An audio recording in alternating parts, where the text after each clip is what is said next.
As of now नए admission नहीं होने हैं।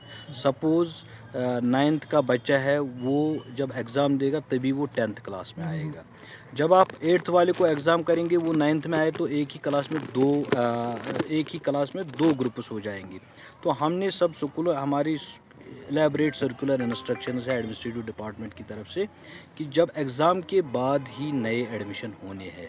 तो रही बात एडमिशन फ़ी लेने का, जब एडमिशन ही नहीं होगा तो एडमिशन फ़ी नहीं ले सकते। नए एडमिशन मार्च में एग्ज़ाम के बाद हो जाएंगे। सपोज़ यूकेजी वाला बच्चा एलकेजी वाला बच्चा यूकेजी में जाएगा, तो जब नीचे और एक क्लास आएगा तो वो किस क्लास में पढ़ेगा?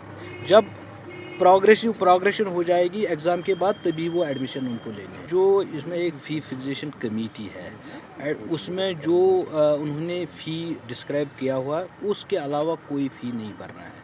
What has been done by the fee fixation committee, वही फ़ीस देना है और कोई फ़ीस नहीं लेना है। उसके लिए बाज़ाब्ता फ़ी फिक्सेशन कमेटी के ऑर्डर्स पहले ही आ चुके हैं। विंटर में देखिए, विंटर में आप बच्चों को टीचर्स को सैलरी देनी होती है।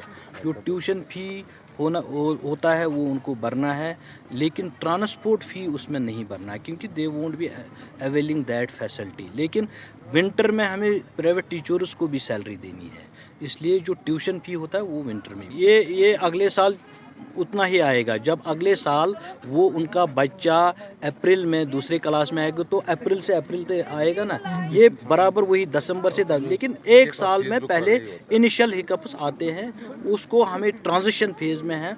जब वो ट्रांजिशन हो जाएगा तो ये सारा क्लियरिटी उसकी कर रहे हैं। We are doing it. 15 नवंबर के बाद ही हमारे सरकारी दफ्तरों में भी हीटिंग शुरू होती है। उसी हिसाब से जहाँ जहाँ हमारे पास हीटिंग अरेंजमेंट है वहाँ हमने चालू किए। वहाँ फेज्ड मैनर में हम कर रहे हैं। हमारे पास 11,000 के करीब स्कूल्स हैं, उनमें फेज। ये तो देखिए, आप ऐसे सवाल करते जैसे पिछले साल भी यही इंफ्रास्ट्रक्चर, पिछले साल ये सवाल नहीं होते थे।